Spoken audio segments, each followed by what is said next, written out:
C'est pourquoi Dieu dit qu'il détourne son regard lorsque tu lèves tes mains, alors que tu n'as pas encore demandé pardon pour toutes les fois où tu t'es masturbé, pour toutes les fois où tu as fait du mal avec ces mains-là, en fait, d'une manière ou d'une autre. Hello tout le monde, hello la famille, hello à toi qui me regarde, j'espère que tu vas bien. Quant à moi, je vais bien par la grâce de Dieu. Je m'appelle Désirée et sur cette chaîne, je partage avec toi la joie de vivre. Je t'encourage également à marcher par la foi. Oui, la foi en Dieu. Je partage avec toi également mes expériences personnelles vécues au quotidien pour t'encourager ainsi dans ce que tu traverses, que tu ne te sentes pas seul. Également, je partage avec toi les astuces, des conseils que j'ai pu tirer au travers de ces épreuves afin que cela puisse t'inspirer et que tu ne te sentes pas seul dans ta situation. Voilà, je partage également sur ma chaîne la parole de Dieu et je t'encourage surtout à avoir une intimité avec Dieu. Oui, parce que l'intimité avec Dieu est très important. C'est ça qui te permet de te rapprocher de Dieu afin de mieux le connaître.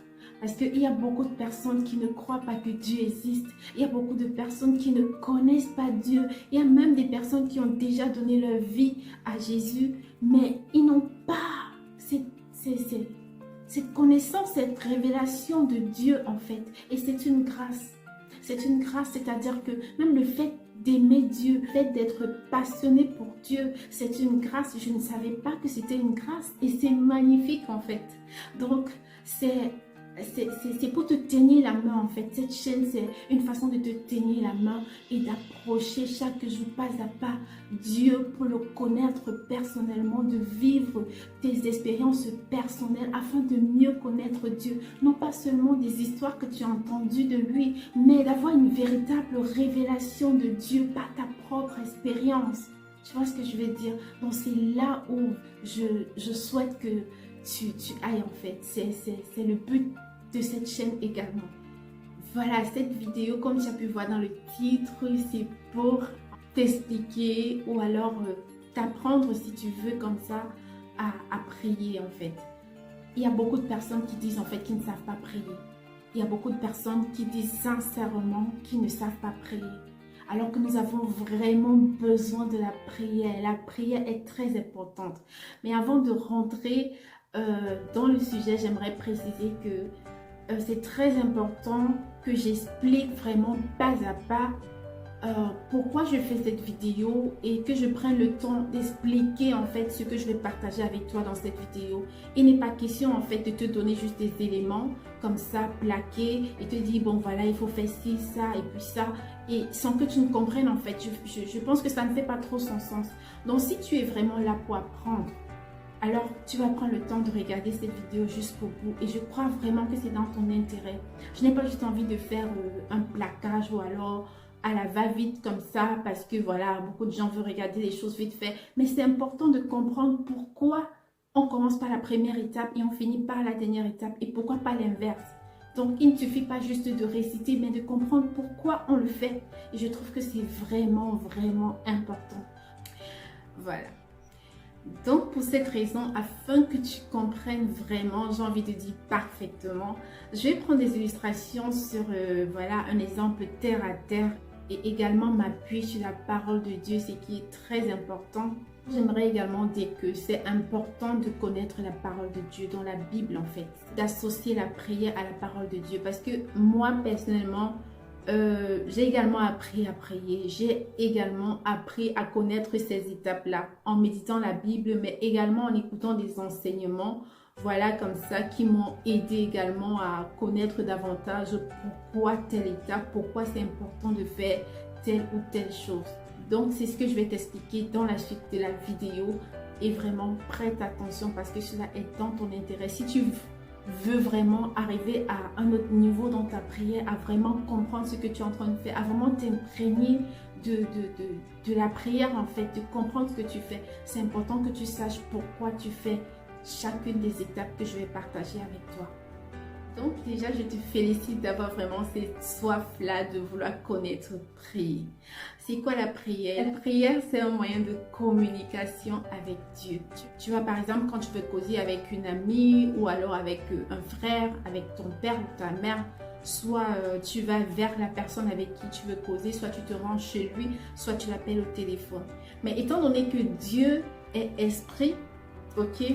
Donc, notre moyen de communication avec Dieu, c'est la prière. D'accord?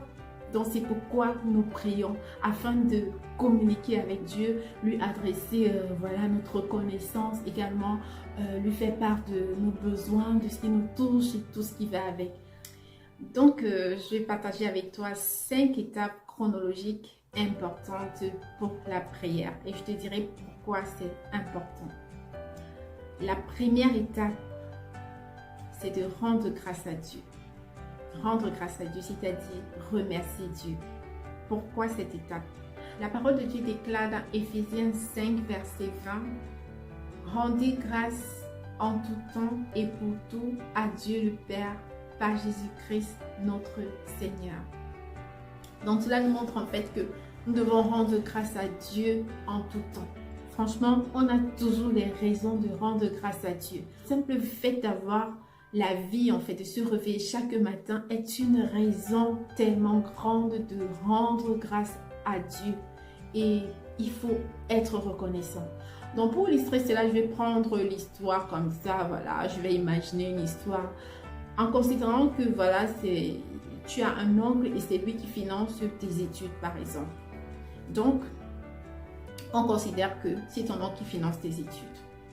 Donc voilà, pour le prochain semestre, tu n'as pas encore reçu le financement de ton oncle, peut-être parce qu'il a oublié. Et puis voilà, toi dans ton stress, parce que tu veux pas être exclu de l'école, tu te rends chez ton oncle. Et la bonne manière, c'est que la sagesse en fait demande que tu lui prépares, ne serait-ce qu'un petit paquet symbolique. Et une fois que tu seras chez ton oncle, avant de commencer à dire oncle, en fait, il y a la prochaine tranche qui arrive bientôt et voilà, j'ai pas reçu de tes nouvelles depuis, pas de signe par rapport au financement et je m'inquiétais et tout. Sans même dire voilà, merci oncle et tout, tu vois que ça fait pas beau, c'est pas ça les bonnes manières. Donc la bonne manière en fait, c'est d'arriver et d'abord de remercier ton oncle. De dire voilà, merci oncle pour tout ce que tu fais, vraiment je suis tellement reconnaissante que tu aies pris le financement de mes études, je suis vraiment reconnaissante. Voilà, tu lui dis tes mots comme ça, tu le remercies d'abord. Donc c'est pareil avec Dieu en fait, quand on vient vers lui dans la prière, c'est d'abord rendre grâce. Merci Seigneur pour tous tes bienfaits. Merci de m'avoir protégé. Merci de m'avoir gardé tout au long de cette nuit, d'avoir permis que je me réveille ce matin. Merci pour mes enfants. Merci pour le repas. Merci de m'avoir épargné de tel ou tel accident. Merci Seigneur Jésus pour la force que tu me donnes tous les jours d'avancer. Merci Seigneur parce que tu me donnes la joie. Merci parce que je peux compter sur toi. Merci parce que tu es vraiment quelqu'un d'exceptionnel. Donc, tout ce qui te montre au cœur, en fait, être reconnaissant. Si tu as une histoire particulière que tu as vécue entre-temps et que tu as vraiment vu la main de Dieu agir, lui dis merci pour cela. Peut-être tu as emprunté un taxi et une fois que tu es sorti du taxi, le même taxi a fait l'accident juste quelques mètres après. Donc, quand tu vois ça, tu vois vraiment que Dieu t'a épargné et tu lui dis merci pour cela. Merci de m'avoir épargné d'être infecté. Merci, merci, merci. Donc, il y a tellement de raisons de dire merci à Dieu. Donc, la première étape, c'est d'abord de rendre grâce à Dieu. De remercier Dieu pour tous ses bienfaits. Très important. Donc, la deuxième étape de la prière consiste donc à confesser ses péchés, donc nos péchés, confesser nos péchés et de se repentir. Donc, c'est important de confesser ses péchés. Non pas seulement de confesser ses péchés, mais également de se repentir. Donc, demander pardon à Dieu pour les péchés qu'on reconnaît avoir fait. Peu importe que ce soit les petits ou grands. D'ailleurs, il n'y a pas de petits péchés pour Dieu, en fait. Donc, on va prendre comme ça, si on revient à notre histoire avec notre oncle, en fait, on considère que, voilà, ton oncle qui te paie les études, tu as appris entre-temps qu'il était malade, par exemple. Et entre-temps, tu ne l'as pas appelé, peut-être pour des raisons ou peut-être tu étais aussi toi aussi tellement stressé avec les examens qu'il y avait et puis peut-être le stress dans ta vie personnelle et tu n'as vraiment pas eu le temps de lui faire un message ou même de l'appeler et tout et tout. Donc quand tu as repris dans tes esprits et que tu t'es rendu chez lui après lui avoir offert ce petit paquet symbolique et après lui avoir remercié pour tout ce qu'il fait en fait pour tes études, voilà, tu t'excuses en fait, tu dis voilà oncle, j'ai entendu que tu étais malade, mais il y avait telle situation, vraiment j'allais mal en ce moment, je reconnais que ce n'est pas une excuse, mais je te prie de me pardonner, vraiment, c'était pas de cœur et tout. Donc c'est la même chose avec Dieu en fait. Donc quand tu viens vers Dieu après la reconnaissance de tous ses bienfaits, tu demandes pardon.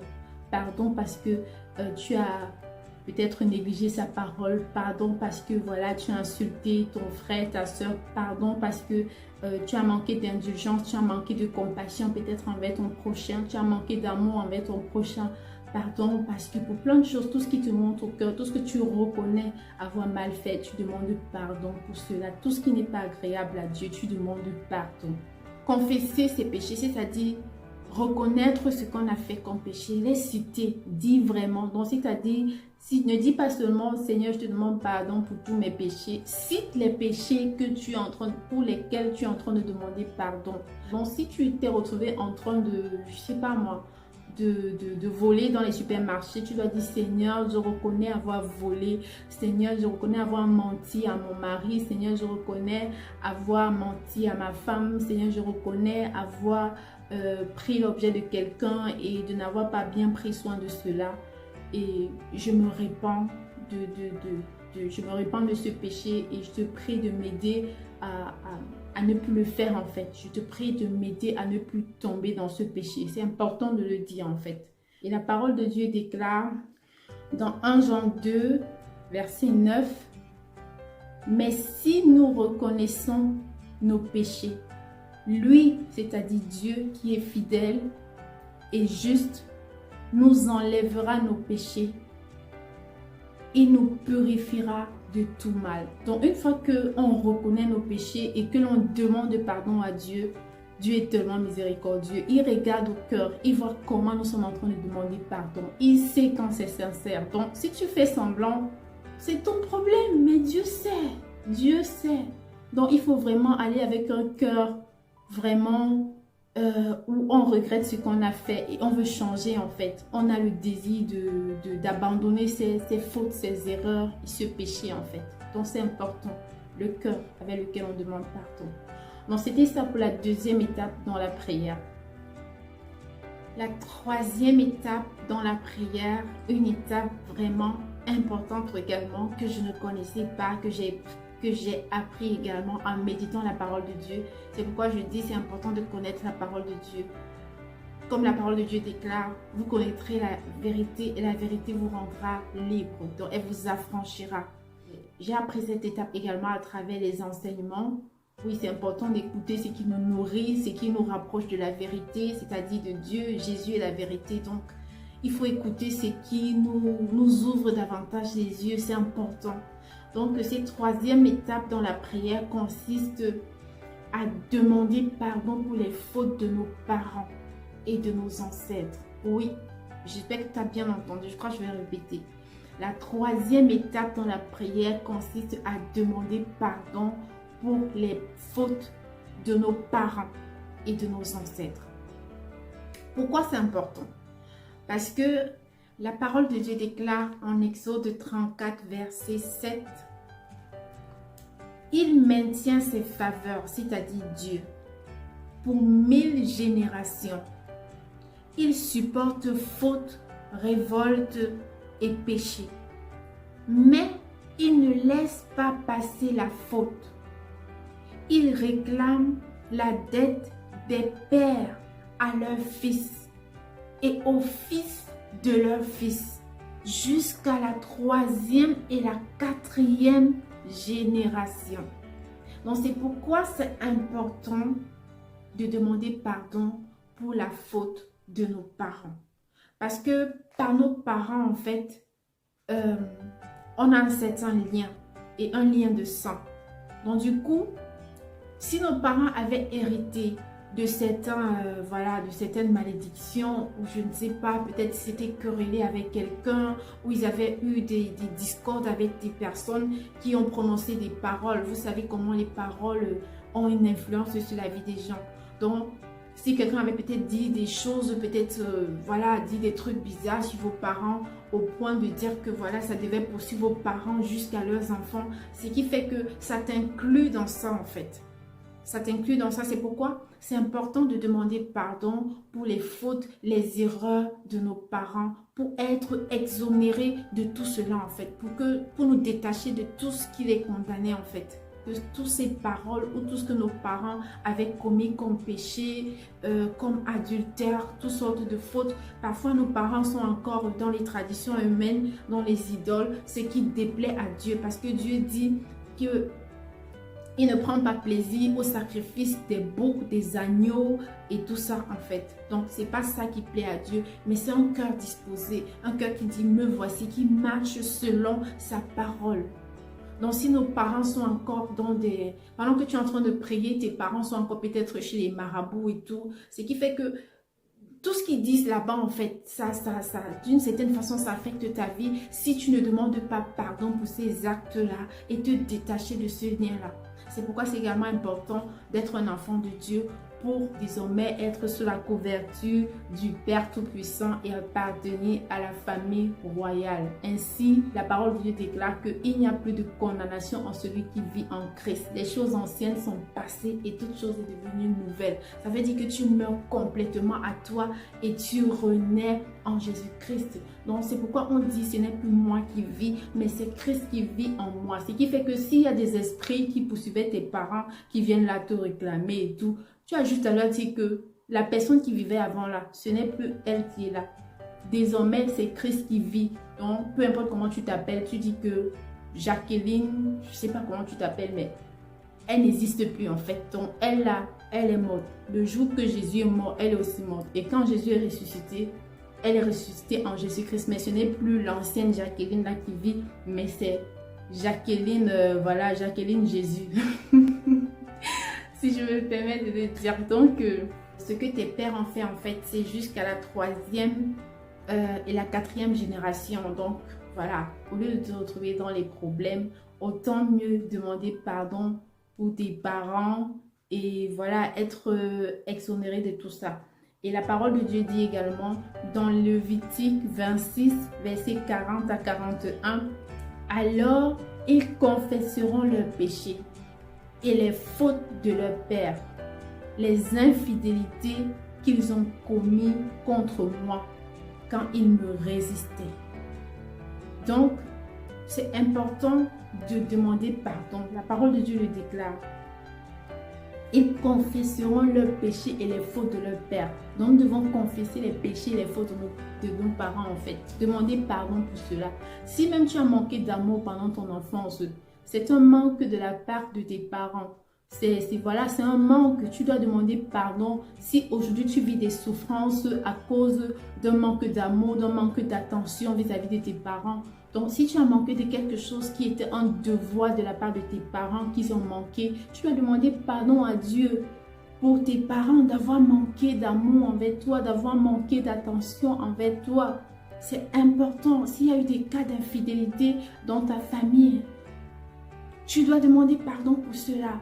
Enfin, tout ce que tu sais et même demander pardon pour les choses que tu ne connais pas. S'il y a eu des crimes, en fait, s'il y a eu quoi que ce soit, qui n'honorait pas Dieu, s'il y a eu des sacrifices, s'il y a eu des... Tu dois tout le temps briser toutes les paroles de malédiction. Parfois, ce sont les insultes, ce sont les paroles comme ça qu'on lance aux enfants.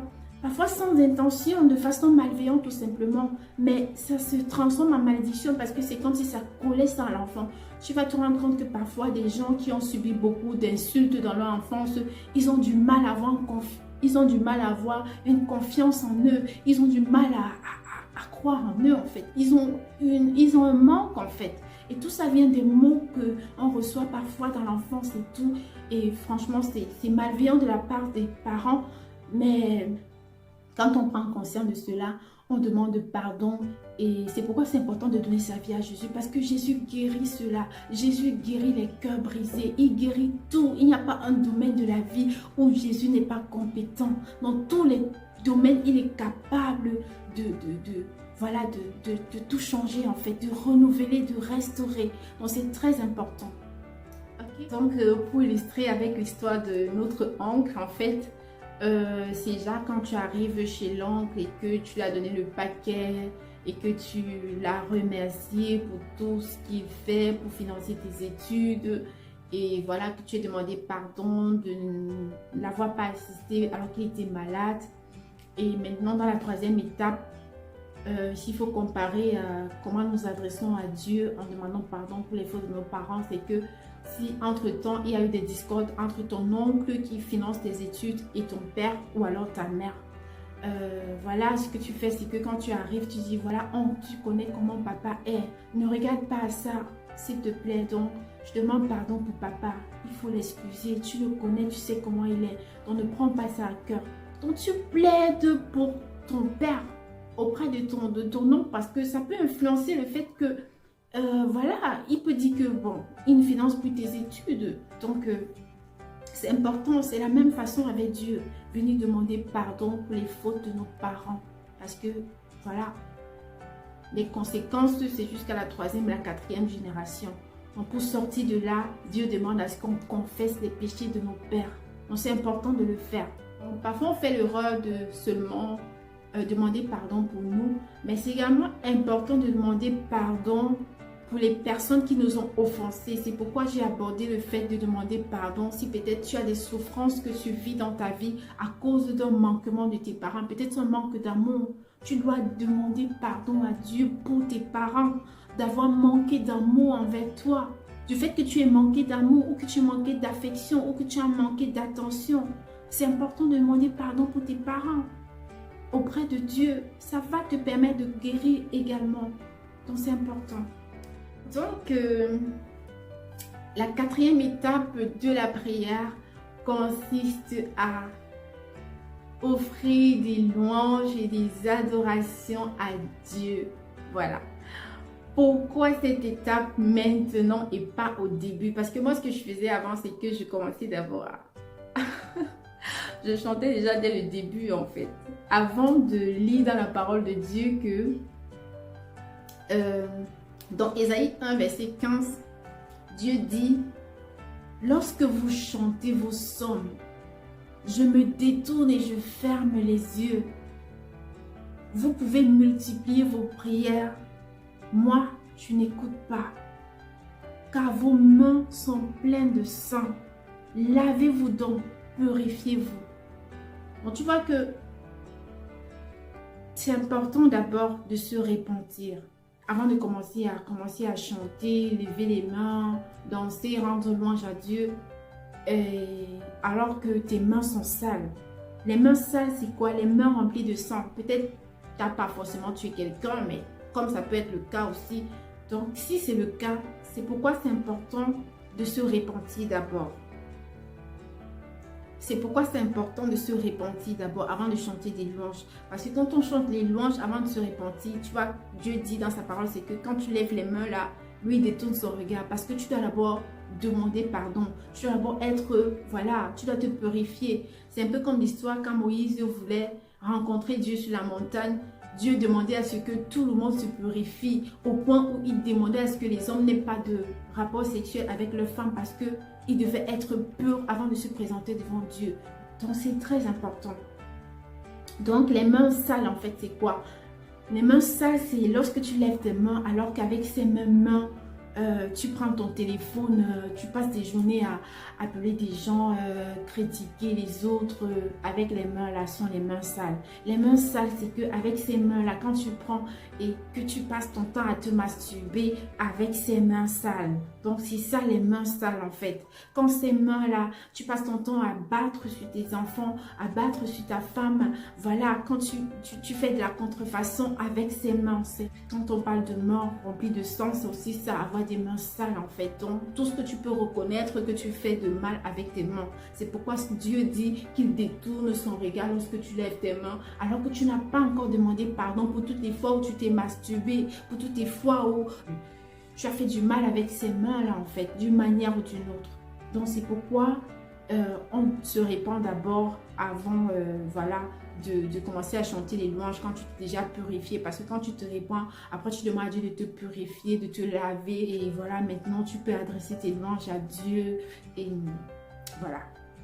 Donc, c'est pourquoi c'est important de respecter vraiment ces étapes de façon chronologique. Quand on lit la parole de Dieu, on comprend alors pourquoi on doit le faire ainsi. Et maintenant, la louange et l'adoration. Pourquoi c'est important de louer et d'adorer Dieu? La parole de Dieu déclare que Dieu siège dans les louanges et l'adoration. Dieu aime quand on l'adore, quand on le glorifie. Donc, c'est une façon, un peu comme quand tu vas appeler ton père pour causer avec lui par téléphone. C'est une façon de t'appeler Dieu par la prière, en fait. La louange, en fait, ça te connecte à Dieu. C'est un peu comme tu dis allô, allô Père, allô, allô. Donc, quand tu chantes là, tu es en train de dire allô, allô, allô, jusqu'à ce que tu sens sa présence, en fait. Quand tu sens que Dieu est là, et là, tu commences à parler, en fait. Parce que si tu dis allô, allô, allô, et que la personne au bout du fil, en fait, ne dit pas aussi allô, et que tu commences à parler, c'est comme si tu parlais dans le vide. C'est pourquoi c'est important de vraiment chanter de tout ton cœur, chanter des louanges et tout, voilà, glorifier Dieu et tout, jusqu'à ce que tu sens qu'il est là, jusqu'à ce que tu sens sa présence, tu sens qu'il est là et qu'il t'écoute. Dans la louange et l'adoration, en quelque sorte, c'est le fait d'activer la connexion avec Dieu, avec notre Père Céleste. Donc, allô Père, allô, et quand tu sens sa présence, alors voilà, tu peux te lancer. La cinquième étape de la prière, c'est d'inviter le Saint-Esprit pour nous conduire. Le Saint-Esprit, c'est pour les enfants de Dieu. Donc, si toi qui me regardes, tu n'es pas enfant de Dieu, je t'invite vraiment à donner ta vie à Jésus. Parce que la parole de Dieu déclare en Jean 14, verset 15. C'est Jésus qui parle. Il dit, si vous m'aimez, vous garderez mes commandements. Moi, de mon côté, je demanderai au Père de vous donner un autre protecteur qui sera pour toujours avec vous. C'est l'esprit de vérité que le monde ne peut recevoir. C'est l'esprit de vérité que le monde ne peut recevoir, car il ne le voit pas et ne le connaît pas. Mais vous, vous le connaissez, puisqu'il est avec vous et demeure en vous. Donc, il parle là des disciples, de ceux-là qui ont accepté Jésus dans leur vie, qui ont accepté de marcher avec Jésus. Donc, si ce n'est pas encore ton cas, tu es en train de passer vraiment à côté de... Tu es en train de passer à côté de ta vie, mon frère, ma soeur. Donc, je t'encourage vraiment à donner ta vie à Jésus parce que invoquer le Saint-Esprit, c'est... Dans la prière, c'est le laisser nous conduire en fait. Parce que la parole de Dieu déclare justement que l'Esprit de Dieu viendra et vous conduira avec toute la vérité. Parfois, tu peux te mettre à prier. Tu pries pour des choses vraiment que tu n'as même pas vraiment besoin, mais tu ne sais même pas. Il y a plus des situations urgentes que tu dois gérer, que tu ne sais pas. Mais l'Esprit de Dieu, c'est Dieu en fait. L'Esprit de Dieu, c'est Dieu. Donc, il sait tout. Il sait ce qui va se passer dans ta vie dans les quelques secondes, dans les quelques heures qui suivent. Ce qui fait que quand tu invoques le Saint-Esprit, c'est lui qui te met les paroles dans la bouche. Tu te vas retrouver en train de dire des trucs et du coup, tu as des révélations. C'est ce qu'on appelle la vérité, en fait, qui revient et tu te rends compte que tu es en train de prier pour une situation que tu n'avais même pas prévue. Alors que peut-être si tu priais par la chair, sans le Saint-Esprit, tu allais te demander, peut-être même là, te demander à t'offrir peut-être la nouvelle mode de voiture, de chaussures, de sac, ou je ne sais pas trop. Alors que lui, il est en train de voir autre chose, peut-être un accident qui devait se produire, peut-être que ton enfant qui allait faire ceci, cela, ou alors peut-être une discorde dans ton mariage, une dispute qu'il voit qui devait se produire avec ton mari, avec ta femme. Et voilà, tu pries dans ce sens et ça évite la chose en fait. Donc c'est pourquoi le Saint-Esprit est important. Donc si tu ne l'as pas encore, si tu n'as pas encore donné ta vie à Jésus, mon frère, ma soeur, ne perds pas le temps. Tu es en train de passer à côté de ta vie. C'est important. On a besoin du Saint-Esprit C'est-à-dire, il nous épargne tellement de choses dont tu ne peux même pas imaginer. Ce n'est pas le marabout du quartier. Hein. Le Saint-Esprit n'est pas dans l'à peu près. Donc, il te suit, il te rassure. Tu vis vraiment l'inquiétude terminée quand tu mets ta confiance en Dieu. Donc, vraiment, je te dis parce que c'est mon vécu et je ne peux que t'offrir ce que je connais et je sais ce qui m'a apporté. Vraiment l'assurance, la direction. Au lieu d'appeler tout le temps tes copines qui vont te donner les faux conseils en fait, ou bien des trucs qui ne vont pas tenir la route. Tu as le Saint-Esprit qui est disponible pour toi, qui attend juste que tu l'appelles dans ta vie, que tu acceptes Jésus dans ta vie comme Seigneur et Sauveur, pour venir prendre de la place en fait, quels que soient les domaines de la vie où tu as encore les difficultés. Le Saint-Esprit peut t'aider dans tous les domaines, vraiment sans déception. Amour, travail, famille, tout, vraiment tout. Tout. Quand je dis tout, c'est tout. Puisque je te dis que c'est Dieu et c'est Dieu qui nous a créés. Donc, vraiment, mets-toi à la page, mon frère. Donc, voilà, c'était les 5 étapes pour la prière. Et je te remercie d'avoir regardé la vidéo jusqu'au bout. Et avant de partir, j'aimerais revoir ces étapes avec toi. Donc, la première étape consiste tout d'abord à rendre grâce à Dieu. Donc, remercier Dieu pour tous ses bienfaits. La deuxième étape consiste à demander pardon à Dieu pour tous nos péchés et se repentir. La troisième étape consiste à demander pardon pour les péchés de nos parents, de nos ancêtres.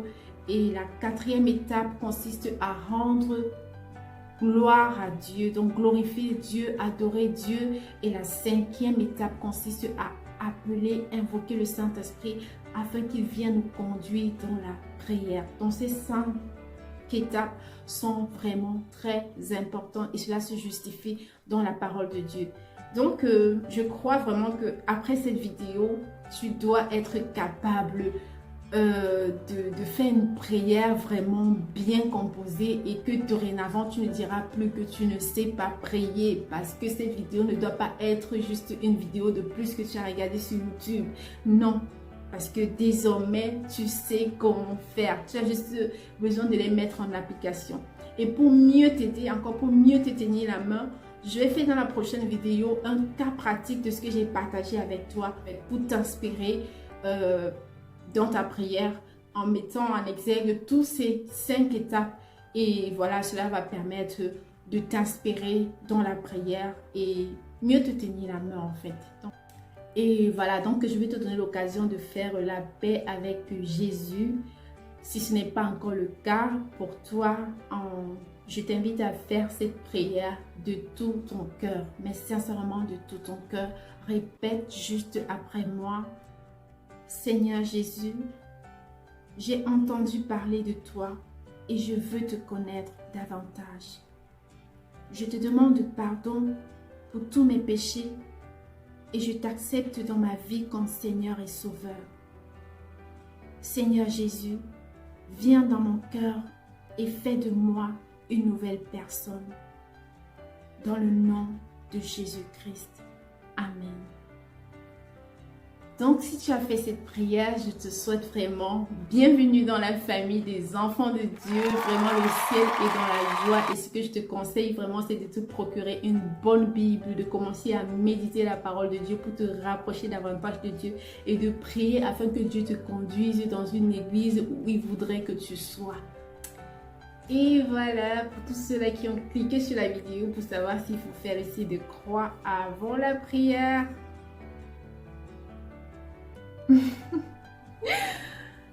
Désolée si je vais te décevoir peut-être, mais personne ne m'a imposé cela, personne ne m'a dit si je devais le faire ou plutôt si je vais continuer de le faire ou pas. Donc du coup, je ne vais pas te l'imposer à toi. Moi, au départ, c'était difficile, j'avais toujours, c'était comme, voilà, comme une seconde nature. Mais c'est vraiment parti avec le temps parce que je me posais toujours des questions. Plus je connaissais Dieu, plus je me posais des questions, mais pourquoi je le fais? Et du coup, quand tu ne comprends pas pourquoi tu fais quelque chose, alors pourquoi tu le fais? Donc, du coup, je ne vais pas te dire, voilà, ne le fais plus ou bien fais-le. Je te laisse avoir ta propre révélation. plus tu vas t'approcher de Dieu, plus tu vas savoir ce qu'il y a lieu de faire. Donc, c'est tout ce que je peux te dire par rapport à ça, parce que je ne veux rien t'imposer. Dieu saura te donner la réponse parfaite. Ok? Merci d'avoir regardé la vidéo jusqu'au bout. Je te souhaite beaucoup de bonheur et surtout plein de belles expériences avec Dieu. Et je crois vraiment que tu ne seras pas déçu d'avoir fait ce pas. Surtout, ne laisse pas le monde changer ton sourire, mais que ton sourire change le monde. Allez, on se retrouve à bientôt dans une nouvelle vidéo. Prends soin de toi. Bye bye.